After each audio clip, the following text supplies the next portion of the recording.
Bidon d'essence, allumette, il suffit d'une étincelle pour qu'une vie s'enflamme. C'est cette phrase de Nassi qui me vient en tête quand je repense à Bouazizi et à son âme. J'espère qu'il repose en paix. Malgré ses actes, il mérite le respect. Une pensée à ses frères et sœurs qui ont passé des mois et des années en prison. Une pensée à ces mères qui ont versé des larmes et des larmes, goûté au poison, sorti indemnes grâce au Tout-Puissant. Une pensée à ces sœurs qui ont assumé seules l'éducation des enfants et qui ont résisté seules face au manque de droits et à toute violation.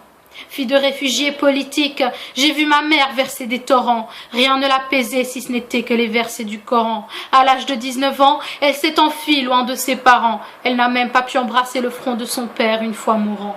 Des mois et des mois dans des centres d'accueil. J'avoue que quand j'y pense, j'en ai la larme à l'œil. Devant nous, tout était noir, mais en Allah, on a su garder espoir. Et peu de temps après, un titre de voyage nous a été livré.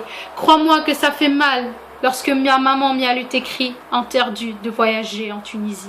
En ce moment, du haut de mes 4 ans, j'ai compris que réfugié, je l'étais devenu aussi. Oui, que ce soit grand ou petit. Car à l'époque de Ben Ali, adorer Allah était un crime que des milliers de pratiquants en étaient coupables.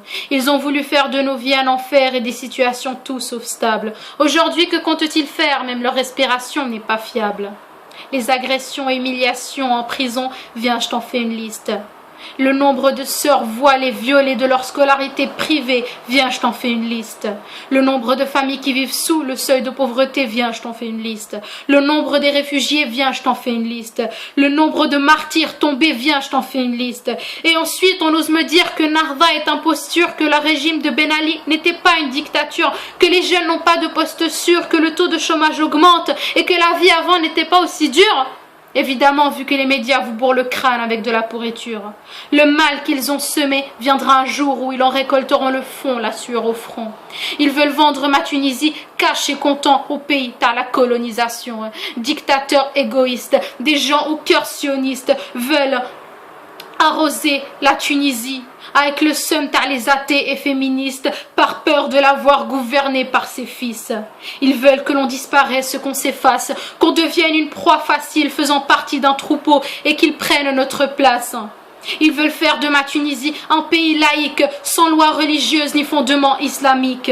Leur technique est qu'on délaisse nos pratiques, nos cultures et nos buts ethniques. Ils ont tout autorisé, l'illicite banalisé, l'interdit devenu permis, même les hommes entre se marient. Viser la pudeur, viser les valeurs, viser les principes, voici leur objectif. Non, mes jeunes aujourd'hui ne sont pas passifs. Nous sommes l'avenir de demain et l'avenir de la Tunisie est entre nos mains.